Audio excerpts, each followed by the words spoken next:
Hello everyone. आप सभी के एग्ज़ाम हो चुके हैं और उम्मीद करता हूँ सभी के एग्ज़ाम अच्छे हुए होंगे। बीच में सॉल्यूशंस इसलिए नहीं डाले कि आप उनके सॉल्यूशन चेक करते और अगर किसी का गलत होता तो फिर उसका माइंड वहीं ज़्यादा घूमता रहता और आगे आपके एग्ज़ाम्स बचे थे तो आपका दिमाग वहाँ इतना नहीं लग पाता। तो अब मैं इनके सॉल्यूशंस डाल देता हूँ, जहाँ तक है कई बच्चों ने चेक कर लिए होंगे, फिर भी अगर कोई चेक कर रहा है तो इनको देख लीजिए, मैंने इसके सॉल्यूशन कर दिए हैं। बाकी नेक्स्ट टाइम जो क्लास 10th में आएंगे वो बच्चे इनके सॉल्यूशंस को अच्छे से समझ लें। सबसे पहले जो आपका एमसीक्यू पार्ट है उसका फर्स्ट क्वेश्चन है, the quadratic equation 9x² plus 8kx plus 16 equal to 0 has real and equal roots, then the value of K. Real and equal roots की कंडीशन पे एक क्वेश्चन आया हुआ होता है हमेशा। तो देखिए यहाँ पर क्या है इसकी condition, B square minus 4ac equal to 0। A B और सी हम सभी जानते हैं। बी जो होता है वो एक्स का कोफिशिएंट होता है, तो वो हमारा है 8k। ओके, उसका स्क्वायर हो रहा है। फिर 4, ए की वैल्यू है आपकी जो एक्स स्क्वायर का कोफिशिएंट है जो कि 9 है, और सी आपका जो कांस्टेंट टर्म है वो होता है। ठीक है, अब 8 का स्क्वायर हो गया 64 और ये हो गया के स्क्वायर। यहाँ भी 16 फोर जा 64 इंटू 9। ओके, मैंने इसको पूरा मल्टीप्लाई नहीं किया है। बाकी अब 64 के स्क्वायर, ये पार्ट अगर इक्वल में ले जाएंगे आप तो ये जाएगा 64 इंटू 9, ये डिवाइड में जाके इसको कट कर देगा, के स्क्वायर इक्वल टू 9 आ जाएगा। स्क्वायर हटता है तो रूट आता है, और रूट के बाहर जब वैल्यू आती है तो वो प्लस माइनस दो वैल्यू देती है, और 9 हमारा 3 का होता है। ठीक है, अब यहाँ पर आंसर में आपको प्लस का 3 भी दे रखा है और माइनस का 3 भी दे रखा है।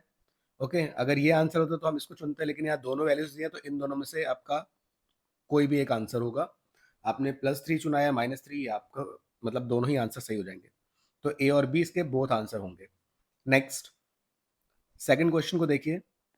इस क्वेश्चन में हमसे क्या रखा है, it is given that triangle A B C is similar to triangle E D F, which of the following is not true. Similar triangle है हमारे, एक है हमारा ए बी सी और दूसरा है ई डी एफ। सिमिलर जब भी दे तो हमेशा डायग्राम भी वैसा ही बनाए जैसा आपको क्वेश्चन में हो। तो ये आपका ई डी एफ। और सिमिलैरिटी की सारी प्रॉपर्टीज याद रखें, वो क्या होती हैं, सारी साइड्स का रेशियो इक्वल होता है और सारे एंगल जो होते हैं करस्पॉन्डिंग वो बराबर होते हैं। अब अगर हम पहली कंडीशन को देखें तो perimeter of A B C और perimeter of E D F equal होगा, आपका इसका रेशियो इक्वल होगा A B upon E D के। अब पेरीमीटर के लिए आपको नहीं पता है यहाँ वैल्यू, तो कोई भी वैल्यू आप मान लीजिए ये वैल्यू अगर है 1, ये है 2 और ये है 3। ओके, अब हमें पता है क्योंकि साइड्स का रेशियो सेम होता है, तो आप इधर की वैल्यूज को अगर आप 2 के फैक्टर में बढ़ा रहे हैं तो 2 से मल्टीप्लाई कर लीजिए सारी वैल्यूज को, 3 में बढ़ाएंगे तो 3 से कर लीजिए। बस ये ध्यान रखें कि सेम फैक्टर से आगे भी बढ़ाएंगे तो 1 का डबल करेंगे तो आ जाएगा 2, यहाँ 2 के करस्पॉन्डिंग है ये वाली, तो 2 का डबल हो जाएगा 4, और 3 के करस्पॉन्डिंग हो जाएगा ये 6। आप कोई भी वैल्यू मान सकते हैं, आपके ऊपर है। और जरूरी नहीं 2 से, 3 से भी कर सकते हैं, सारी वैल्यूज को 3 से मल्टीप्लाई कर लीजिए। ठीक है, अब पेरीमीटर के लिए बस मैंने ये चुना है, तो पेरीमीटर क्या होता है, सम ऑफ ऑल साइड, तो 1 + 2 + 3, तो 1 + 2 + 3, और इधर वाला जो ट्राइंगल है वो है 2 + 4 + 6। इनको ऐड करने पे आपका आ जाएगा 6/12, कट करेंगे तो आ जाएगा 1/2। ओके, अब साइड क्या है, ए बी और ई डी। ए बी कितनी है 1 और ई डी कितनी है 2, तो इनका रेशियो भी यही है, और देखिए इक्वल आ रहा है, मतलब ये तो स्टेटमेंट बिल्कुल सही है। आगे से जो बच्चे इनको सॉल्व करेंगे वो ध्यान रखिए ये होता है। ठीक है, पैरामीटर्स का जो रेशियो होता है करस्पॉन्डिंग साइड के रेशियो के बराबर होता है। Next, A B upon E D बराबर A upon A C upon E F, तो A B upon E D ये वाली साइड बराबर ए सी अपॉन ई एफ। और थर्ड वाली साइड भी होती है, हमें पता है जब सिमिलर होता है तो सारी होती है। अब हमें सिर्फ दी ये वाली है, तो उस नहीं दिया तो कोई फर्क नहीं पड़ता, ये तो है ही ना, तो ये वाला भी सही स्टेटमेंट है। नेक्स्ट स्टेटमेंट, ए इक्वल है डी के। अभी हमने बताया था सारी साइड्स के साथ अगर हम देखें तो वो रेशियो देखते हैं, लेकिन एंगल के साथ एंगल बराबर होता है, तो ए जो है ई के बराबर है क्योंकि ए के करस्पॉन्डिंग कौन सा है, ई। आप यहाँ भी देख सकते हैं। ओके, और बी के करस्पॉन्डिंग है डी। ओके, बी के करस्पॉन्डिंग है डी और सी के करस्पॉन्डिंग है एफ। बट ऐसा यहाँ पे दिया नहीं है, ए के करस्पॉन्डिंग डी दे दिया है जबकि ई था, तो ये स्टेटमेंट तो गलत हो गया। ओके, यहीं से हमारा आंसर मिल चुका है, हमें गलत वाले को चुनना था, तो ये हमारा आंसर हो जाएगा। बाकी आप चाहें तो लास्ट ऑप्शन को भी चेक कर सकते हैं, पता होना चाहिए ए बी और बी सी का सम। अब हमने जो वैल्यू चुनी है हम उसके अकॉर्डिंग देख लेते हैं। ए बी की वैल्यू 1 है और बी सी की वैल्यू 3 है अपॉन ए सी जो कि 2 है। इधर side D E plus D F, तो डी ई है 2, डी एफ है 6, ओके, अपॉन 4। ऐड करेंगे तो 4 अपॉन 2 कट करके 2 आ गया। यहाँ भी आपका 8 अपॉन 4 कट करके 2 आ गया, बराबर ही आ रहा है, मतलब ये स्टेटमेंट भी सही है। हमें चुनना था गलत वाले को, तो गलत वाला ऑप्शन हमारा है जो कि है सी। सी हमारा आंसर हो जाएगा, ठीक है। सो आई होप आप साथ साथ समझ भी गए होंगे क्या चीजें यहाँ पे करनी थी। क्वेश्चन नंबर 3 को देखिए। ये लिखा है आपका nth term of AP is root two n plus one, find common difference. nth term हमारा होता है an, ओके। इस पर एक क्वेश्चन आने की बात मैंने बताई थी, वो एसएन पे भी आ सकता था, एन पे भी, तो एन पे दे रखा है एमसीक्यू में। अब आपको डी निकालना है। डी क्या होता है हमारा, A2 में से अगर A1 को माइनस कर दे हमारा D आ जाता है।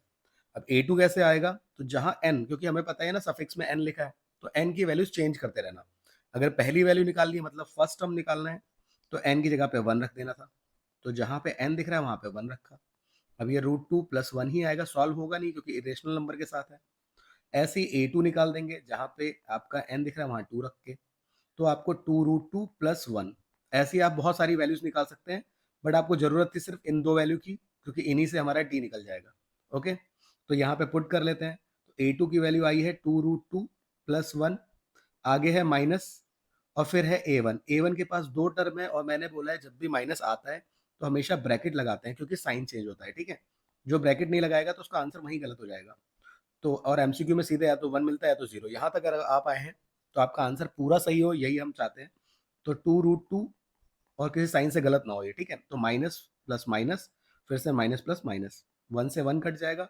अब 2√2 में से -√2 गया, मतलब यहाँ 1 है, तो सिंपल बचेगा 1√2, और 1 लिखने की जरूरत नहीं थी, तो सिंपल आंसर आ गया √2, ओके। तो √2 आपका आंसर है।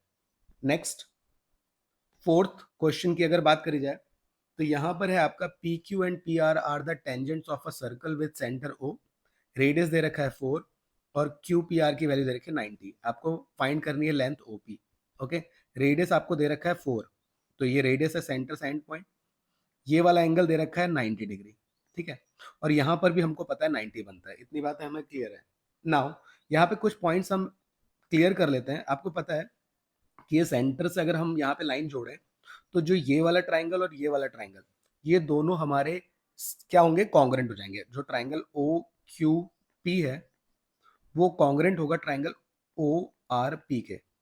रीजन क्या है, या तो राइट हाइपोटेनस साइड से हो सकता है, या तो आपका साइड से हो सकता है, ओके। राइट हाइपोटेनस साइड कैसे, हमको पता है यहाँ 90 बनता है, यहाँ 90 बनता है, सामने वाली साइड कॉमन है, और रेडियस भी बराबर होता है। वरना अगर आप 90 नहीं लेते हैं तो बाहर से टेंजेंट बराबर होती है, बीच वाली साइड कॉमन है तो वो कॉमन वाली साइड, और रेडियस बराबर, तो साइड से भी हो सकता है, ओके। अब दो अगर हमारे ट्राइंगल कॉन्ग्रेंट है, तो ये वाला एंगल के बराबर होगा, ठीक है। और ये एंगल अगर टोटल 90 दे रखा है तो ये दो पार्ट में बढ़ गया ना, टोटल 90 है तो 90 के दो हिस्से हो गए, तो कितना आ जाएगा, इतना पार्ट ये आ जाएगा 45, ओके, क्योंकि 90 का आधा होता है 45, तो ये 45। यहाँ पे एंगल बनता है 90, हमको पता है थ्योरम 10.2 से, ओके। ये है ओ, ये है क्यू, ये है पी, सामने है 4 क्योंकि रेडियस 4 दिया है, मैं वहीं पर रख दे रहा हूँ। हमें इसकी वैल्यू निकालनी है, ओके। अब 90 है, पाइथागोरस लग जाए, मतलब आपका ट्रिग्नोमेट्रिक रेशियो लग जाएगा। तो एंगल वाला कौन सा वाला रिलेशन लगाना है, देखिए एंगल के सामने जो वैल्यू होती है वो होती है परपेंडिकुलर, और 90 के सामने वाली होती है हाइपोटेनस। तो परपेंडिकुलर अपॉन हाइपोटेनस होता है साइन का रेशियो, और एंगल कितना दिया है 45। जिस साइड से आप देखते हैं ध्यान रखेंगे, एक्यूट एंगल हम ले लेते हैं। तो P की वैल्यू है 4, हाइपोटेनस की है x, और 45 की वैल्यू होती है 1/√2 साइन के, और क्रॉस मल्टीप्लाई करेंगे तो ये हो जाएगा 4√2, और x की 1 से हुई तो x, ठीक है। तो 4√2 आपका आंसर हो जाएगा, सिंपल सा, ओके। ये बेसिक से आपके ये फंडे हैं जो आपको सभी को पता होंगे, आपने स्टैंडर्ड ले रखा है तो ये सब चीज़ें आपके लिए बेसिक है, ठीक है। फिफ्थ देखिए, ऑब्जर्व करना था, बहुत ही सिंपल हलवा सा क्वेश्चन था कि आपको बताने थे कितने जीरोज हैं। आई होप ये सभी का सही हुआ होगा। तो जितनी बार एक्स को कट करता है उतने ही जीरोज होते हैं, तो 3 बार कट कर रहा है एक्स को, ओके। ये वाई था, इसको नहीं काउंट करना था, तो टोटल 3 है, इसके 0। सिक्स क्वेश्चन को देख लेते हैं। डीई पैरेलल दे रखा था बीसी के, और AD अपॉन DB का रेशियो दे रखा था 1/3, ओके। किसी वेरिएबल के साथ इनको लिख सकते थे, बट मैंने अभी ऐसे लिख दिया, 1/3 के रेशियो में दे रखा था। और AC की वैल्यू दे रखी थी आपको पूरी 6 सेंटीमीटर। फाइंड करनी थी AE की वैल्यू। अब AE की वैल्यू नहीं पता तो उसको कुछ मान लेते हैं, जैसे कि मैंने इसको मान लिया x, ठीक है। अब इसको x माना तो ये बचा हुआ पार्ट कितना है, टोटल 6 में से इस x को माइनस कर देंगे तो ये बचा हुआ पार्ट आ जाएगा। ओके, ये क्यों लिखा है, क्योंकि हमें क्वेश्चन में दिया था डी पैरेलल है BC के। अब कोई भी लाइन ट्राइंगल में, ठीक है, पैरेलल दी होती है किसी भी साइड के, तो आप by BPT, basic proportionality theorem या थेल्स थ्योरम से साइड्स का रेशियो ले सकते हैं, ठीक है। तो साइड कौन सी, जो साइड वहां पे डिवाइड हो रही है, तो AD अपॉन DP का रेशियो बराबर होगा AE अपॉन EC के। ओके, बस यहाँ वैल्यू पुट कर देनी थी। अब AD अपॉन DB तो डायरेक्टली आपको रेशियो में दे रखा है 1/3। AE आपको हमने x मान के दिया है और नीचे है आपका 6 माइनस एक्स। क्रॉस मल्टीप्लाई करेंगे तो 6 माइनस एक्स 1 से होगा, कोई फर्क पड़ेगा नहीं, और 3 इधर जाके 3x हो जाएगा। x वाले पार्ट को x के पास लेके आएंगे तो ये प्लस बन जाएगा, ये हो जाएगा आपका 4x। 4 चला जाएगा डिवाइड में, तो जब 4 डिवाइड में जाएगा तो ये कट हो जाएगा, 2 टू जा और 2 थ्री जा। अब 3/2 आपका यहाँ पर आंसर में तो नहीं है, अगर आप इसको सॉल्व करेंगे तो फर्दर सॉल्व करने पे 1.5 सेंटीमीटर आ जाएगा, ऑप्शन नंबर ए, ठीक है। थेल्स लग जानी थी बस, उसके बाद आपका ये सॉल्यूशन हो जाएगा। थेल्स की इसकी प्रैक्टिस आप लोग करके गए होंगे क्योंकि एमसीक्यू में तो आता ही है क्वेश्चन। ओके, अगर पूरी साइड के साथ इसके साथ दिया जाता तो मैंने कई बार बोला है कि छोटी साइड के साथ पूरी साइड ली जाती है, अगर आपका ये साइड दिया होता तो, ठीक है। आगे जो बच्चे क्लास 10th में जाएंगे उनके लिए ये चीजें बहुत इंपॉर्टेंट है। 7th क्वेश्चन, आपको यहाँ पर एक फिगर में सर्कल का जो सेंटर है उसके कोऑर्डिनेट दे रखे हैं 1,2।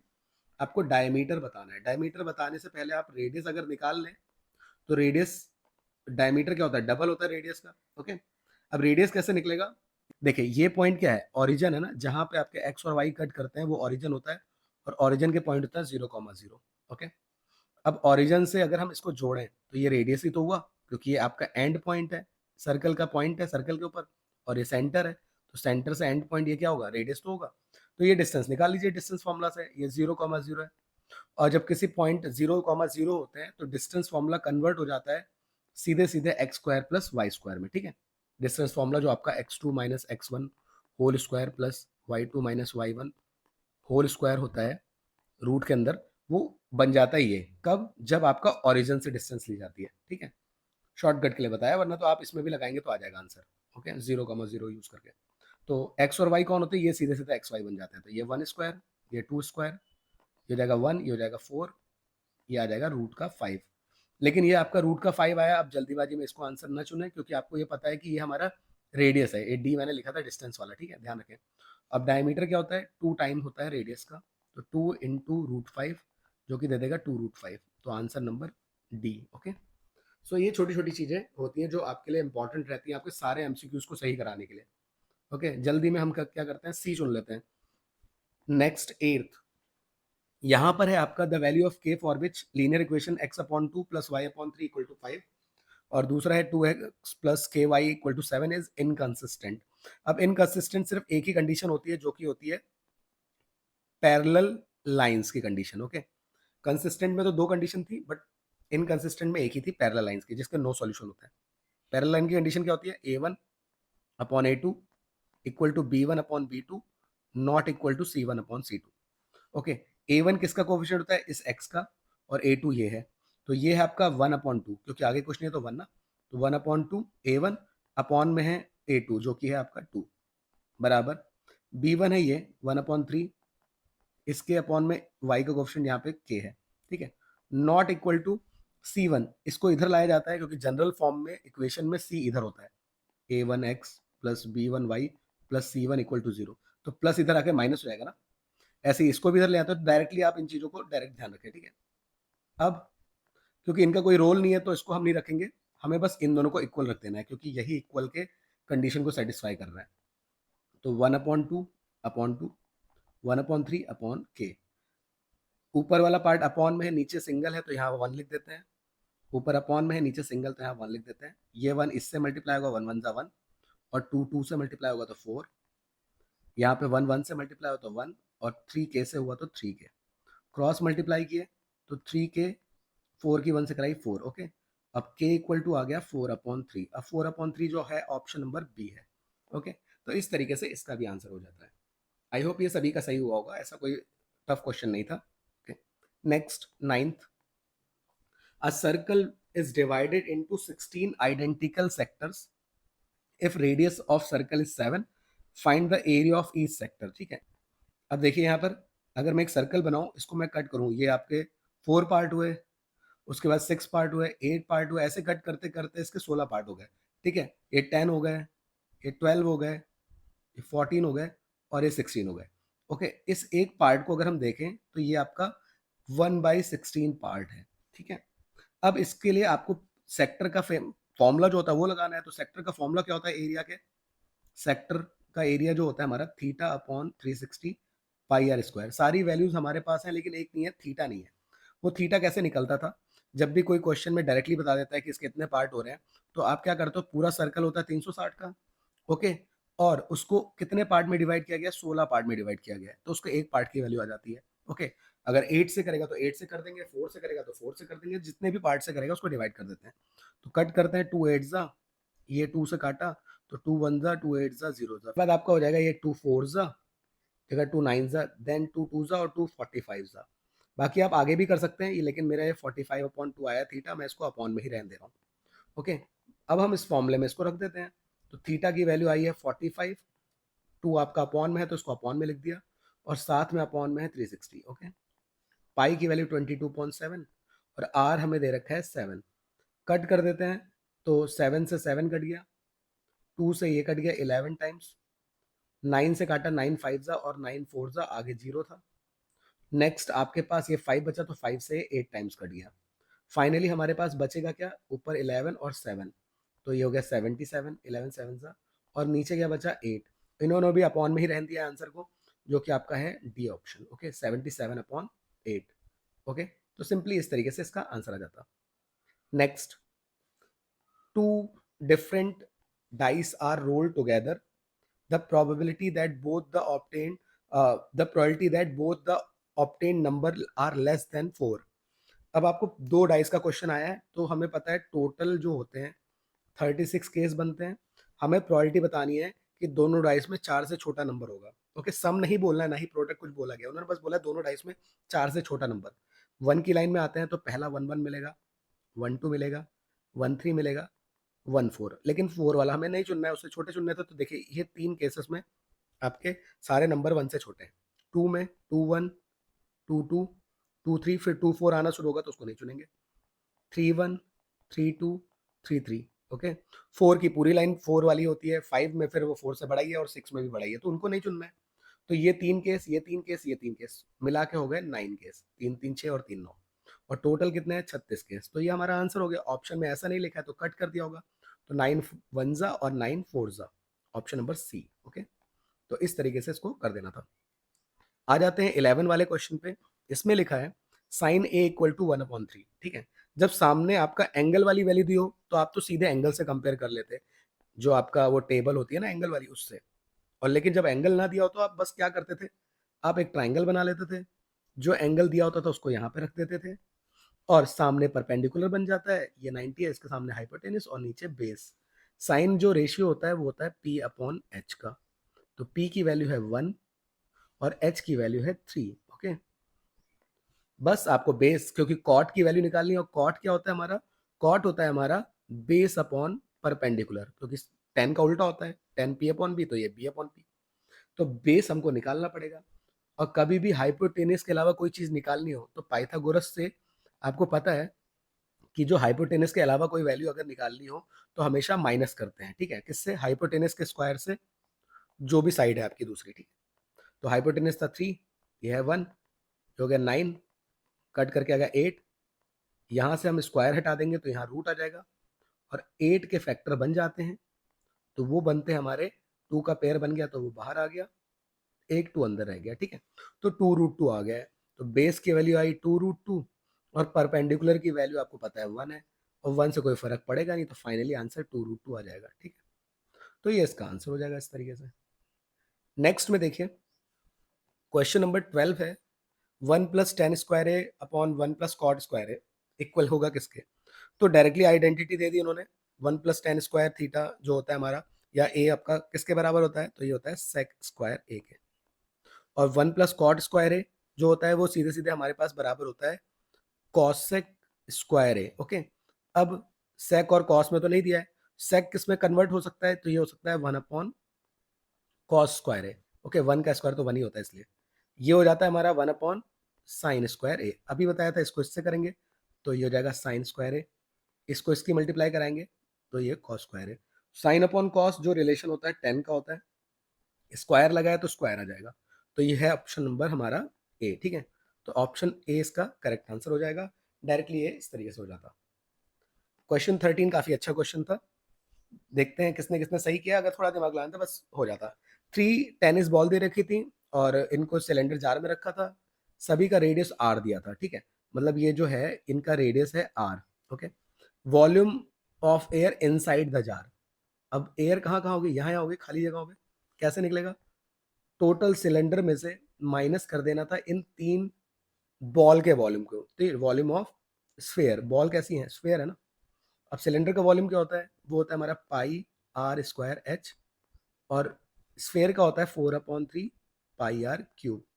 यहाँ 3 से 3 कट कर दिया मैंने डायरेक्टली। ठीक है, अब पाई, क्योंकि पाई की वैल्यू नहीं रखी है तो देखो आंसर में पाई है तो पाई को पाई रहने देंगे। यहाँ पे है आपका आर, देखिए इधर अगर आर है तो ये भी तो आर ही होगा ना, क्योंकि इसके एंड साइड्स को तो टच ही कर रहा है ना। तो सिलेंडर का रेडियस भी सेम होगा इसी के बराबर, तो आर स्क्वायर। अब हमारा जो मेन काम क्या है, क्योंकि हमारे आंसर में एच कहीं पे मौजूद नहीं है, तो आपको करना क्या था कि एच के साथ रिलेशन बनाना था रेडियस का। अब देखिए अभी बताया इन्होंने रेडियस आर है, ऊपर भी आर होगा आधा आधा, ऐसे यहाँ पे भी आर है, यहाँ पे भी आर होगा, यहाँ पे भी आ रहा है, यहाँ पे भी आ रहा है। ठीक है, और ये टोटल हमको पता है ऊपर से नीचे ये क्या होती है, हाइट होती है ना। और अगर हम इन आर को जोड़ें तो हाइट मिल जाएगी, तो R plus R plus R plus R plus R plus R कितनी आ रहे हैं, 1 2 3 4 5 6, तो ये 6 आर के बराबर होगी। तो एच की वैल्यू 6 आर के बराबर होगी। ओके, और ये इसको हमें रखना पड़ेगा तभी हमारा आंसर आर के फॉर्म में आएगा। तो एच का रिलेशन आर के साथ क्या था, एच इक्वल टू 6 आर, क्योंकि टोटल है 6 थे, -4 पाई आर क्यूब। अब 6 बाहर आ जाएगा, पाई आर स्क्वायर और आर हो जाएगा आर क्यूब। अब देखिए सारे टर्म्स बराबर एक ही जैसे हैं, प्लस 6 में से 4 को माइनस करना है तो 2 पाई आर क्यूब आपका आंसर हो जाता, ऑप्शन नंबर ए। ओके, तो इस तरीके से इसका आंसर हो जाता। नेक्स्ट 14 क्वेश्चन पे देखते हैं। इसमें कहा गया है P Q is tangent to circle with centre O, P O R 65 है, हमें मीजर बताना है एंगल पी टी आर का। और पी टी आर कौन सा एंगल है, ये वाला। ठीक है, ट्राइंगल में आपको एक प्रॉपर्टी पता है, एक्सटीरियर एंगल प्रॉपर्टी। ठीक है, जैसे ये एंगल 65 दिया है और ये एक ट्राइंगल है, तो इसके बाहर एंगल दिया है, बस ध्यान रखिए इसके बाहर एंगल ये लाइन से ऐसे जाना चाहिए। तो ये किसके बराबर होता है, ये अंदर वाले अपोजिट एंगल के सम के बराबर होता है। ठीक है, अब यहां पर ये सेंटर है, सेंटर से एंड पॉइंट रेडियस होता है, तो ये दोनों बराबर है ना। अब दो साइड जब किसी ट्राइंगल की बराबर होती हैं तो उसको बोलते हैं आइसोस्केलस ट्राइंगल, और आइसोस्केलस ट्राइंगल के अपोजिट एंगल बराबर होते हैं। तो मैं अगर इनको एक्स मान के सॉल्व करूं तो आराम से हो जाएगा ना। तो अभी बताया मैंने, ये देखिए बराबर है तो इसके सम के बराबर होता है। ओके, ऐड करेंगे तो 2x आएगा, 2x डिवाइड में मतलब 2 डिवाइड में जाएगा, तो ये आ जाएगा आपका 32.5 x की वैल्यू। ठीक है, ये क्यों निकाली, देखिए इसके बाद बहुत आसानी से सॉल्व हो जाता, बस आपको ये देखना था पी एस टी। ओके, अब यहाँ पर एंगल कितना बनता है 90, क्योंकि टेंजेंट और रेडियस के बीच में एंगल बनता है 90 10.2 से। ये वाला एंगल अभी हमने निकाल दिया 32.5, इसकी जरूरत नहीं थी इसलिए इसकी बात नहीं करेंगे। ठीक है, और आपको ये वाला एंगल निकालना है, यहाँ वाला एंगल। ठीक है, बस एंगल सम प्रॉपर्टी लगा दीजिए। एंगल सम प्रॉपर्टी क्या होती है, सारे एंगल का सम इक्वल इंटीरियर एंगल का sum equal to 180, 90 plus 32.5 plus ये जो आपको एंगल निकालना है पी टी आर बराबर 180, इन दोनों को ऐड करते तो ये आ जाता आपका 122.5 पी टी आर बराबर 180, इधर जाके माइनस कर देते, तो 180 में से 122.5 को अगर माइनस करते तो ये आ जाता आपका 57.5। ठीक है, तो 57.5 आपका आंसर हो जाएगा। आपने एमसीक्यू में बस इसके आंसर सही होने चाहिए, ये सब चीज़ें आप इतनी जल्दी जैसे मैं कर रहा हूँ वैसे ही आपको भी करनी चाहिए। ठीक है, आपका मेन होता है कि आपका ऑप्शन सही होना चाहिए। अब पूरा सॉल्व कर दिया आंसर गलत आ रहा है कहीं तो फिर वो कोई फ़ायदा नहीं होगा उसका। एमसीक्यूज में या तो 1 या तो 0। 15th क्वेश्चन है आपका, distance between the points a cos theta plus b sin theta comma 0 और 0 comma a sin theta minus b cos theta. सीधे सीधे डिस्टेंस फॉर्मूला लगाने की बात कर रहा है, तो ये x1 y1 x2 y2, ठीक है। x2 minus x1 whole square plus y2 minus y1 whole square, ऊपर से रूट आ जाना था, ठीक है। तो इनकी वैल्यूज को इस तरीके से रख देना था। अब x2 कितना है 0 माइनस x1 कितना है a cos theta plus b sin theta, बाहर माइनस आया करे तो ब्रैकेट लगा दें, ध्यान रखें, ओके, होल स्क्वायर। देन फिर y2 कितना है, तो y2 है आपका यहाँ पर a sin theta minus b cos theta. y1 कितना है, तो y1 है 0, ओके। बस इसको सॉल्व कर देना है। नाउ 0 माइनस, अगर 0 से सॉल्व भी करेंगे तो 0 हटा दीजिए, कोई फर्क नहीं पड़ेगा। अब यहाँ पे है क्या, माइनस बाहर है, ठीक है, माइनस ये बाहर है, a cos theta plus b sin theta का होल स्क्वायर हो रहा है, ठीक है, यहाँ पे इस तरीके से। तो जब आप माइनस का स्क्वायर करते हैं तो ये प्लस बन जाता है, ओके। फिर आपकी अंदर कौन सी आइडेंटिटी लग रही है, प्लस की लग रही है। कई बार बच्चे क्या करते हैं, माइनस अंदर मल्टीप्लाई कर देते हैं, minus a cos theta minus b sin theta, फिर आपका होल स्क्वायर कर रहा है। तब भी आपको ध्यान रखना है, अगर दोनों के पास माइनस साइन हो तब भी आपको यही सम वाली आइडेंटिटी लगानी है, मतलब a प्लस बी का होल स्क्वायर ही लगाना है, ओके। तब भी आपको साइन हटाने नहीं, क्योंकि माइनस माइनस प्लस होता है, ओके। बट आपको ये सिचुएशन अगर अवॉइड करनी है तो माइनस को पहले ही बाहर जाके स्क्वायरिंग करके प्लस कर दीजिए, फिर ये बचे वाले पार्ट में प्लस की आइडेंटिटी लगा दीजिए। ये बात बतानी बहुत जरूरी थी। तो यहाँ पर जो आइडेंटिटी लगेगी वो प्लस की लगेगी, तो सीधे मैं लगा देता हूँ a स्क्वायर प्लस ये b वाला part plus 2ab, okay. Next इस वाले पार्ट में भी करते हैं सॉल्व। यहाँ भी देखिए ये हट जाएगा, फिर यही बचेगा इसका स्क्वायर, लेकिन इस बार यहाँ माइनस है तो माइनस की आइडेंटिटी लगेगी। तो a square plus b square minus 2ab, ठीक है।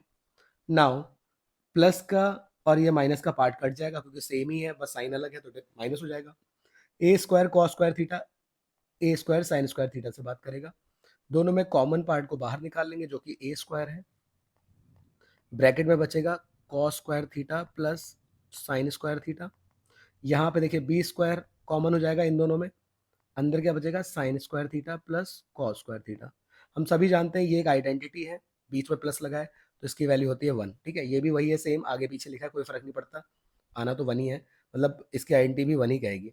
तो a square into 1 plus B square into 1, ऊपर से रूट चल रहा है, इसको भूलना नहीं है, ठीक है। तो ये हो जाएगा आपका a square plus B square. तो फाइनली आपका जो आंसर आया वो a square under root a square plus B square आया, ओके। अब होल स्क्वायर अगर हो तो आप रूट के बाहर निकाल सकते हो, लेकिन इसको रूट के बाहर नहीं निकाल सकते, तो यही फाइनल आंसर हो जाता है, ओके। नेक्स्ट अगला क्वेश्चन है आपका, question number 16। An ice cream cone of radius 6 radius r and height h is completely filled by two spherical scoops of ice cream. If radius of each spherical scoop is r by 2, then h ratio 2r equals to। अब question में क्या रखा है, एक आपके पास कोन है जो कि कंप्लीटली फिल हो गया, मतलब पूरा फिल करा है इसे, दो किससे फिल किया है, टू स्फेरिकल स्कूप से, ओके। कहने का एक अगर हम देखें तो इसका जो पूरा फिल करें, अगर हम इसको बाहर निकालें तो यहाँ पे दो स्फेयर निकलेंगे, तो इसका वॉल्यूम जो खाली जगह है वो किसको, उसको कौन भर रहा है, दो स्फेयर भर रहे हैं ना। तो वॉल्यूम ऑफ कोन एक्चुअल में बराबर है किसके, 2 times volume of sphere, okay. अब बस इसको वॉल्यूम लगा देना है, तो 1/3 पाई आर स्क्वायर एच, और ये होता है आपका 4/3 पाई आर क्यूब। अब आर हाइट इसकी वो थी और एच हाइट थी, तो यहाँ पे तो कोई चेंजेस नहीं करने, बस पाई से पाई को कट कर दीजिए, ठीक है। आपका बचा है आर स्क्वायर एच, और सामने आपका 2 × 4 इंटू, देखिए आर क्यूब, अगर हम इस स्फेयर के आर की बात करें तो ये r/2 है, ध्यान रखें, इसको r/2 से रिप्लेस करना था, यहाँ पे क्यूब चल रहा है, तो R square H equal to 2 × 4, मैं इसको मल्टीप्लाई क्यों नहीं करूँ, अभी आपको समझ में आ जाएगा। ये हो जाएगा आर क्यूब, और 2 का क्यूब होता है 8, ओके। अब नाउ 4 से ये 8 कट जाएगा 2 टाइम्स, ठीक है, और आर स्क्वायर से ये आर क्यूब कटेगा, तो यहाँ पे एक आर बचेगा, तो एच इक्वल टू आ गया आपका। देखिए क्यों ऐसा किया मैंने, क्योंकि 2 को हमको रखना था, अपॉन में अगर 2r रखेंगे तो आपका आंसर आसानी से आ जाएगा, वरना आप क्या होगा, कन्फ्यूज़ हो जाओगे और गलत आंसर चुन लोगे, ठीक है? अगर मैं 2 को भी कट कर दूँ तो प्रॉब्लम हो जाती है, कई बच्चों ने आंसर चुन लिया होगा ये वाला, ठीक है? तो इसीलिए ये चीज़ें ध्यान रखनी होती हैं। तो हो जाएगा 2r/2। हमें आंसर बताना था, h के अपॉन में 2r लाना था, तो इसको अपॉन में ले आएँगे, तो h/2r।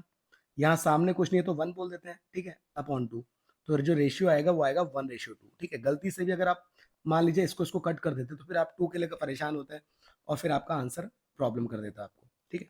नेक्स्ट क्वेश्चन, आर्क दे रखी है आपको PQ subtend an angle theta at the centre with radius 6.3। PQ एक आर्क है जो कि 11 दे रखी है, थीटा की वैल्यू निकालनी है। अब कोई आर्क है P से Q तक की जो कि सेंटर पे एंगल बना रही है, ठीक है? थीटा, रेडियस दे रखा है 6.3 और इस आर्क लेंथ को भी हमें दे रखा है 11। आपको थीटा की वैल्यू बतानी है, तो यहाँ पे आर्क लेंथ का फॉर्मूला लग जाएगा। आर्क लेंथ का जो फॉर्मूला होता है हमारा, theta upon 360 2 pi R, length है तो 2 पाई आर, ठीक है? आर्क लेंथ दे रखी है 11, बस वैल्यू रखनी थी, थीटा अपॉन 360, पाई की वैल्यू 22.7 और आर की वैल्यू 6.3। पॉइंट हटाया, जीरो बढ़ाया, कुछ कैंसिल हो रहा है तो काट देते हैं। 7 से कट जाएगा ये 9 टाइम्स, 2 से कट जाएगा ये 5 टाइम्स, बाकी अब डिवाइड वाला पार्ट ऊपर चला जाएगा 11 के पास, और जो ऊपर वैल्यू है 22 और 9 वो नीचे आ जाएंगे, 22 और 9, बस को कट करना था।